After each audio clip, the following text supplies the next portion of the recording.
Vamos falar, por fim, do Concílio de Calcedônia, para encerrar os primeiros 500 anos. O Agostinho se envolveu em muitos debates. Eram debates no Ocidente, tanto com donatistas como esse com Pelágio, tudo no Ocidente. No Oriente, o problema era outro. Um outro debate estava ganhando proporções grandes e que gera dificuldades até hoje. É um assunto tremendamente difícil, que é o assunto a pessoa de Cristo e as suas duas naturezas. Assunto espinhoso que produziu divisão profunda na igreja. O debate durou vários séculos, é chamado debate das duas naturezas. Uma das primeiras tentativas, porque o que aconteceu? Em Nicéia foi definido que Jesus Cristo é Deus. Só que ele também é homem, certo? Aí ficou assim, tá, mas se ele é perfeitamente Deus e perfeitamente homem, como é que essas duas coisas se juntam? Essas duas naturezas. Uma das primeiras tentativas de responder foi do Apolinário. O Apolinário, ele era da cidade de Laodiceia. Ele disse que se você tem duas entidades perfeitas, perfeito Deus e perfeito homem, então elas não podem se combinar. Então ele propôs o seguinte, ele imaginou que o corpo do homem, Jesus, tinha que ser habitado por uma alma divina. Então a alma de Jesus não era humana, era divina. A ilustração que se usa é do envelope da carta. Né? Então o homem é o envelope e Deus é a carta. Então você põe a carta dentro do envelope. O problema é que logo as pessoas perceberam, no início parecia até interessante, mas logo as pessoas perceberam que tinha problema isso aí, né? Isso aí não é muito satisfatória essa resposta. Por quê? Porque no modelo do Apolinário não há um verdadeiro ser humano ali. Aquilo ali não é um ser humano, com uma alma divina. Não é como nós. Ficou mais a ideia de que era um tipo de possessão. Era um corpo possuído. Né? Então aquilo foi rejeitado, aquilo foi visto como errado. Os capadócios, nós falamos, os 3 capadócios ali, atacaram fortemente o ensino do Apolinário. E o Gregório de Nazianzo disse, o que ele não assumiu, ele não curou. Nós já vimos antes. Então ele tem que ter uma natureza humana perfeita. O apolinarianismo foi condenado em 381 no Concílio de Constantinopla. E nesse debate, gente, não havia, falando do apolinarianismo, nesse debate não havia só teologia envolvida. Havia rivalidade entre pessoas e havia rivalidade entre cidades envolvidas. Certo? Vejam como as coisas se misturam, como a igreja é frágil porque é composta por seres humanos. Alexandria no Egito e Antioquia na Síria sempre rivalizaram uma com a outra. Ainda há pouco nós falamos das duas escolas de interpretação da Bíblia. Alexandria, escola alegórica. Antioquia, escola literal, de interpretação da palavra. No caso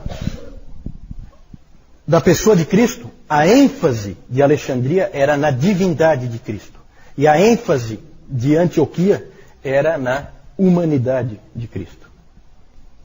E, como tem aquela famosa frase, onde está a tua ênfase, ali estará a tua teologia. Então acabava desequilibrando, né? E aí a cidade de Antioquia acabou influenciando muito Constantinopla, que se tornou importante depois também. E aqui tem uma coisa interessante, o Concílio de Nicéia, lá em 325, que nós falamos no início hoje, o Concílio de Nicéia estabeleceu uma hierarquia das igrejas. Né? Porque nesses concílios se discutia vários assuntos. A gente acaba levantando assim o mais importante. Mas outros assuntos eram discutidos. E surgiu uma certa hierarquia das igrejas, das cidades, dentro do cristianismo. Né? Vamos ver se vocês já conseguem adivinhar mais ou menos qual é a hierarquia. Na hierarquia que foi colocada em Nicéia, qual é a igreja mais importante? Quem dá mais? O que vocês acham? Constantinopla? Alexandria? Não. Roma. Lembre-se que Constantinopla nem existia. Nicéia 325, 5 anos antes de Constantinopla existir. Certo? Então Roma era a capital do império, é a igreja mais importante. Era assim que era visto. Segunda, Segunda, Alexandria. Alexandria, com certeza. Está em todas, né? Alexandria. Terceira, Antioquia. Perfeito. Então, essa era a hierarquia principal, só que surgiu um problema. Surgiu uma nova cidade, chamada Constantinopla, que vai e ocupa o segundo lugar, roubando esse segundo lugar de Alexandria. Automaticamente há uma rivalidade profunda entre Alexandria e Constantinopla. Vejam como é carnal a coisa, certo? Seres humanos são complicados. E essa rivalidade acabou descambando para uma briga feia. Vamos falar do nestorianismo. Cadê o Nestor? Nestor, vamos trazer o Nestor, né? Vamos trazer o Nestor. Calma, vamos ver, depois a gente vai ver. Nestor era o bispo de... Nestor também chamado Nestório, tá? Alguns chamam Nestório, alguns chamam Nestor. Nestor era bispo de Constantinopla. E ele foi treinado na tradição de Antioquia. E ele ficou preocupado com uma expressão que estava sendo usada lá em Alexandria. A expressão era a seguinte, Theotokos. Alguém sabe o que é Theotokos? Ele não é de Alexandria. Ele não gosta de Alexandria. Ele se incomodou com aquilo que Alexandria disse, Theotokos. Theotokos é a mãe de Deus. A mãe de Deus. Em Alexandria começou a se usar essa expressão, a mãe de Deus. Evidentemente estava se referindo a Maria. Só que essa expressão não era usada como é hoje, né? Hoje ela é usada para exaltar Maria. Naquele tempo não. Naquele tempo a preocupação dos alexandrinos era de mostrar que ali estava Deus. Certo? Aquele homem que nasceu ali era Deus. O Nestor não gostou daquela expressão. Aquela expressão incomodava ele. E ele recomendou que se usasse Christostokos, a mãe de Cristo, para não confundir a cristologia das pessoas. E ele também não gostava da palavra união das naturezas, ele preferia conjunção das naturezas. E o Nestor sofreu feroz oposição de Cirilo, o bispo de Alexandria. E esse bispo aí de Alexandria era um teólogo competente, um indivíduo muito inteligente, mas não muito ético. E ele jogou sujo várias vezes com o Nestor, certo? E esse Cirilo, ele fazia qualquer coisa para prevalecer. Um indivíduo insistente e do tipo briguento. Sim. Theotokos, a mãe de Deus. Quem é a mãe de Deus? Maria. Theotokos Maria, mãe de Deus. Não era uma expressão que se usava na teologia, lá de Alexandria. Eles criaram esse tipo de expressão, porque havia uma série de discussões, tá, que a gente não tem como entrar, né? Mas, por exemplo, Nestor não aceitava um Deus de 3 anos de idade. Isso incomodava ele profundamente. Aquele menino de 3 anos de idade não é Deus.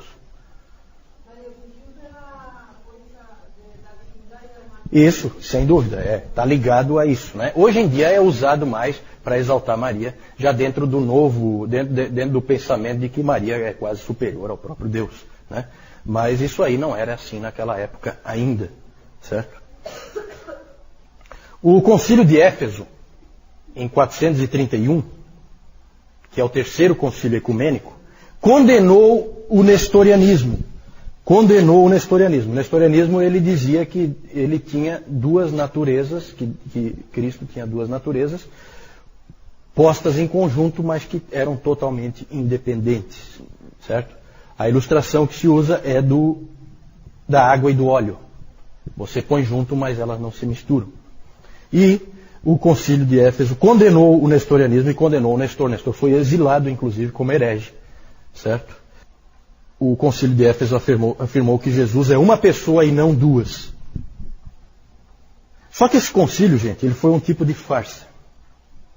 Porque não houve discussão nenhuma dentro daquilo que o Jaime perguntou antes sobre como funcionava o concílio. Esse funcionou totalmente errado. Sabe por quê? Porque o pessoal de Constantinopla atrasou, por causa das viagens lá, eles não conseguiram chegar a tempo. O que o Cirilo fez? Um indivíduo extremamente ético. Começou assim mesmo. Não chegaram, não faz mal. Começou de qualquer jeito, não tinha ninguém da posição nestoriana para discutir, está aprovado a posição de Alexandria.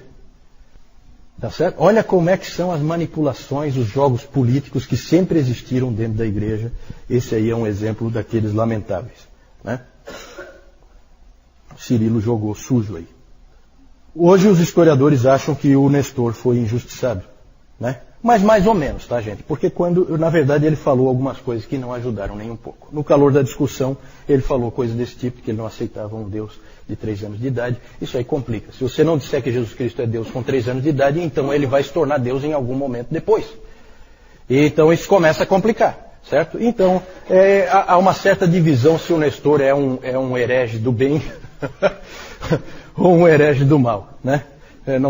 Não está bem claro isso aí, certo? Mas alguns acham que ele foi injustiçado.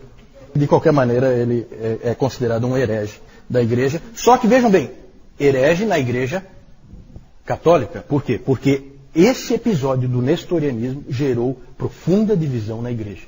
Nós já vimos que os donatistas tinham se dividido e agora há divisões mais sérias. E por isso existe hoje a igreja nestoriana na Pérsia. A igreja da Pérsia é fora do Império Romano e ela tinha sido influenciada profundamente pelo Teodório de Mopsuestia, que era o mestre do Nestor. E eles criam do jeito que o Nestor dizia. E por isso existe a igreja nestoriana que existe até hoje, né? Na Ásia. Com a vitória de Alexandria, parecia que tudo tinha se resolvido, parecia que agora as coisas tomavam um rumo claro, mas não resolveu coisa nenhuma. Por quê? Porque nós tivemos já essa divisão, a igreja da Pérsia fica totalmente separada por causa disso, e surge um monge chamado Eutico. Esse monge, ele surge em Alexandria, ele é pró-Cirilo, nos debates, só que ele vai muito além do Cirilo. Ele praticamente nega a realidade das duas naturezas. Ele disse que a natureza humana foi absorvida pela divina. Ele chegou a dizer o seguinte: a carne do Senhor não é como a nossa. Ele a descrevia como uma natureza humana que tinha se tornado divina. E aí passa a haver uma nova natureza única. É como a ilustração aí é de água e vinho misturados. Passa a ser uma coisa só e não duas. E em 449 houve um concílio em Éfeso, o concílio dos ladrões, assim chamado, onde o eutiquianismo foi aprovado como ortodoxia. Por quê? Porque todo mundo era amigo do Eutico. Esse Eutico, todo mundo gostava dele, cara, gente boa, como um bom herege tem que ser, né? E para ter aquela penetração realmente no meio do povo. E esse Eutico acabou prevalecendo, e aí surge a figura do Papa em Roma, o Papa Leão I. Léo, né? Léo, para nós em português é Leão. O Papa Leão I pode-se dizer que ele é difícil, gente, a gente dizer quando começou a Igreja Católica Romana. Mas provavelmente o primeiro Papa é esse cara aí. Papa mesmo, sabe? Que age como um Papa. Leão I. E o Leão chamou o concílio, esse concílio de Éfeso, ele chamou, em vez de chamar de concilium, ele chamou de latrocinium. Por quê? Porque ele tinha mandado uma carta, que é chamada de tomo a Flavianos, para que fosse lida e seguida no concílio. Lá ele usou muito o texto de Tertuliano e de Agostinho para defender a posição que nós defendemos hoje, a posição ortodoxa. E o concílio simplesmente ignorou a carta dele. E aquilo deixou ele profundamente irritado. Então ele passou a se empenhar fortemente para reverter o que tinha acontecido em 449. Inclusive o Nestor estava exilado. Ele leu esse tomo e ficou muito contente, porque ele achou que tinha a ver com o que ele cria.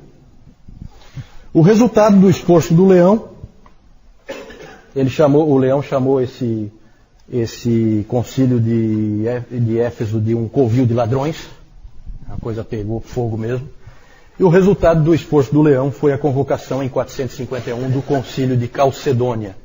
O que nós cremos hoje sobre as duas naturezas de Cristo em uma pessoa é ortodoxia e vem de Calcedônia. Certo? Lá em Calcedônia, então, o eutiquianismo foi condenado. E ali afirmou-se que Jesus Cristo tem duas naturezas distintas. não misturadas, não uma absorvida pela outra. O Concílio de Calcedônia foi o quarto concílio ecumênico, esse aí nunca foi contado, ele foi desconsiderado, esse de 449. Ele foi o maior concílio de todos, de toda a história, tinha mais de 500 bispos presentes em Calcedônia. A maioria dos bispos eram do Oriente, porque no Ocidente a coisa estava pegando fogo, e aí a maioria não pôde vir, porque a casa estava caindo no Ocidente, certo? Calcedônia estabeleceu o que a maior parte da igreja aceita até hoje. Cristo é uma pessoa em duas naturezas perfeitas, sem confusão ou conversão, sem divisão ou separação. Essas duas naturezas unem-se de forma hipostática. Essa expressão hipostática é um pouco difícil de definir, mas quer dizer assim que ela é uma união não voluntária, uma união necessária, uma união que sempre existe. As heresias são fáceis de ilustrar. A carta no envelope, o óleo e a água, o água e o vinho, né? Já a ortodoxia nunca dá para ilustrar, porque permanece sempre o mistério. Mas o problema não se encerrou. Na verdade, nós estamos terminando aqui, só que depois de Calcedônia, o que aconteceu? O Ocidente aceitou Calcedônia imediatamente. Não houve problema nenhum no Ocidente. Calcedônia foi aceito, sem problema, mas no Oriente a briga continuou. Nós não temos como entrar em detalhes, mas houve uma briga fortíssima entre os monofisitas, que vem ali do eutiquianismo, em que há uma natureza só, e os calcedônios. Um outro concílio, Constantinopla II, em 553, disse que Calcedônia estava certa e que os monofisitas estavam errados. Mas os problemas continuaram. 100 anos depois, em 680, Constantinopla III, mais uma vez reafirmou Calcedônia. Também não resolveu, a briga continuou. E nesse tempo já havia mais divisão na igreja. Agora, além da igreja nestoriana, lá na Pérsia, passaram a existir as igrejas monofisitas no Egito, na Armênia, na Síria, na Índia, em vários lugares fora do Império Romano, começou a existir as igrejas monofisitas no Oriente. E nesse período, gente, ocorreram coisas estranhas e horríveis. Começa a acontecer as barbaridades, né? Um Papa de Roma excomungou o Patriarca de Constantinopla, que por sua vez excomungou o Papa de Roma. Certo? Um outro Papa de Roma foi sequestrado por agentes do imperador em Constantinopla, onde ele foi açoitado, aprisionado e morreu de fome. Veja como a coisa pega. Houve também um teólogo e monge, cujo nome era Maximus, que foi aprisionado pelo imperador. Veja que o imperador está sempre metido, por causa daquela coisa da cristandade. Ele sempre mete a mão. A língua desse Maximus foi cortada, porque ele disse alguma coisa que o imperador não gostou, e a mão dele foi decepada porque ele assinou um documento que o imperador também não gostou. Então vejam o nível que a coisa chegou, certo? Tudo de horrível ocorreu por causa dessa controvérsia em torno das duas naturezas de Cristo.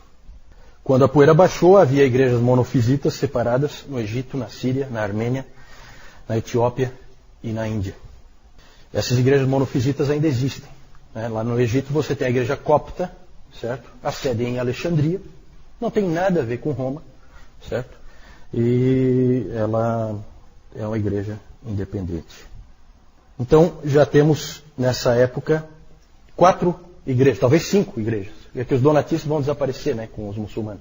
Mas já temos 4 igrejas. Temos a igreja do Ocidente e a igreja do Oriente, que em tese ainda estão unidas, né? Só que com um Papa excomungando o patriarca, pode ter certeza que essa união já não existe mais, né? Acabou. E logo nós vamos ver que elas vão se separar de vez. Nós temos então a Igreja Católica Romana, a Ortodoxa Oriental, a Nestoriana, na Pérsia, e a Monofisita, naqueles outros países. Vamos encerrar então, vamos ver. Sim.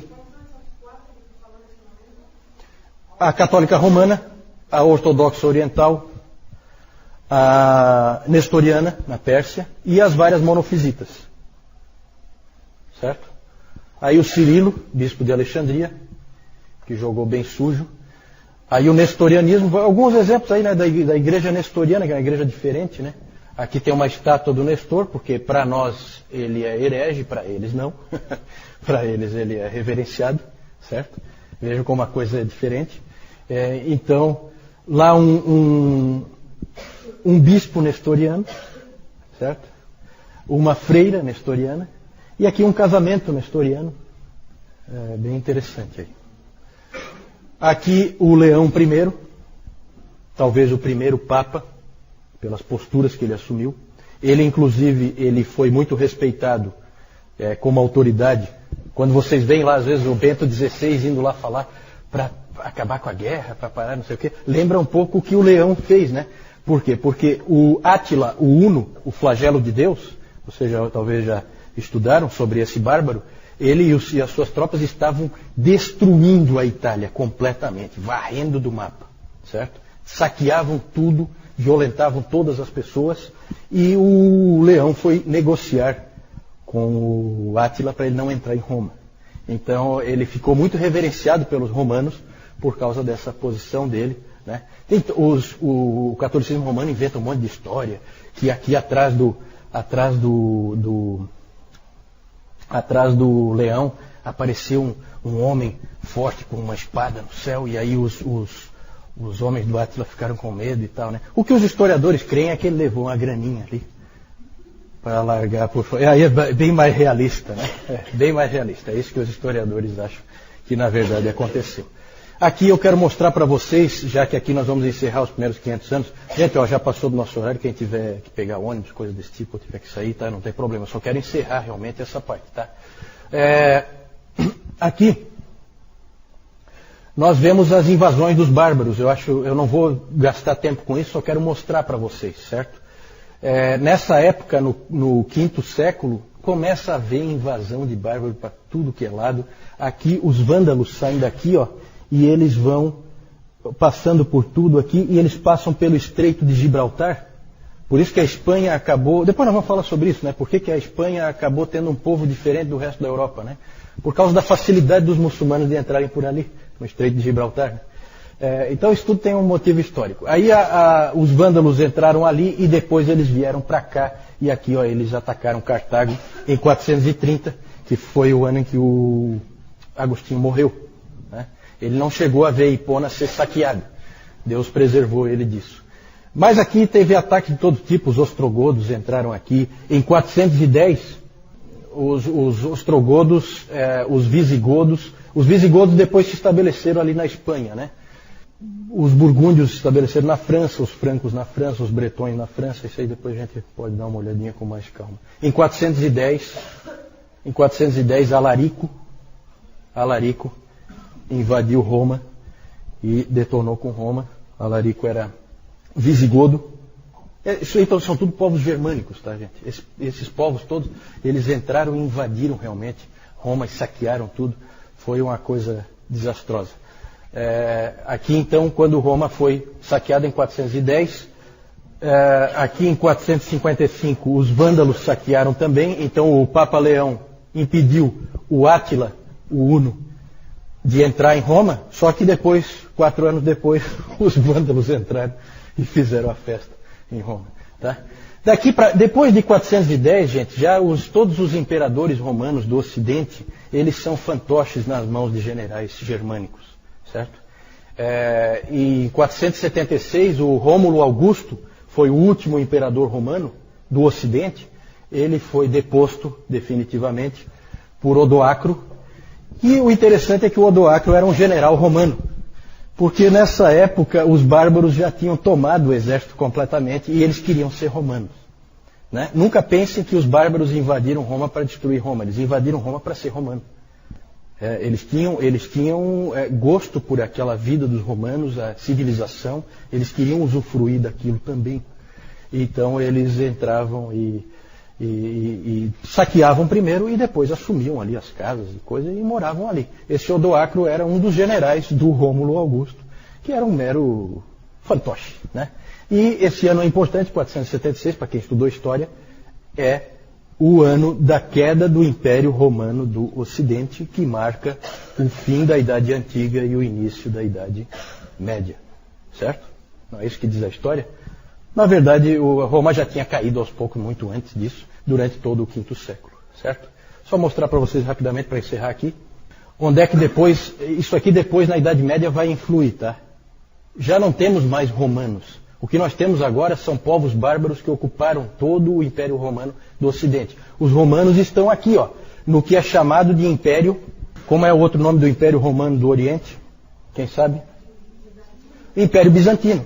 O Império Bizantino, exatamente, porque ele parte de Bizâncio, Constantinopla, certo? Então aqui o Império Romano do Oriente permanece, só que aqui foi ocupado, olha só, toda a Itália e aqui uma parte da Alemanha foi ocupada pelos ostrogodos, os francos e os burgúndios e os bretões ocupam a parte aqui onde é a França e a Holanda, e os anglo-saxões ocupam lá as Ilhas Britânicas. Os visigodos ocupam a Espanha e aqui os suevos, numa parte ali de Portugal. No norte da África, os vândalos se estabeleceram, certo? Depois eles vão ser triturados e trucidados pelos muçulmanos, né? No século VII. Deixa eu... Fala, Augusto. Como é que eles podiam ser chamados de Império Romano se não tinha Roma? Tinha Roma. Assim, ó, a pergunta é assim, como podiam ser chamados de Império Romano se não tinha Roma? Tinha Roma. Roma foi só saqueada, ela não foi destruída, tá? A gente fala destruída, é uma força de expressão. Ela continua existindo ali e esses bárbaros ocuparam a cidade de Roma, né? Roma existe até hoje, né? A cidade permanece, só que não é mais aquela Roma, agora é uma Roma totalmente controlada por bárbaros, certo? Ela é diferente, ela não é mais a mesma coisa. Tudo bem que esses bárbaros absorvem a cultura romana, mas já não é mais a mesma coisa, né?